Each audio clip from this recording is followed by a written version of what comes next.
अस्सलाम वालेकुम।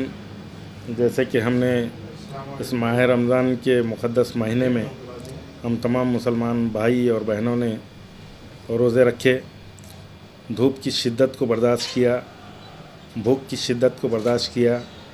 न सिर्फ भूख और प्यास का मुकाबला किया, बल्कि हम अपने तमाम वो चीज़ें जो हम अमली ज़िंदगी के अंदर हम करते हैं उसको तर्क कर कर सिर्फ़ और सिर्फ अल्लाह की याद करते रहे।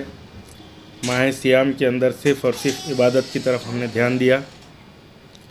अब ये महीना का इख्तिताम होने को है और कल ईद सईद, ईद उल फ़ितर हम मनाने जा रहे हैं।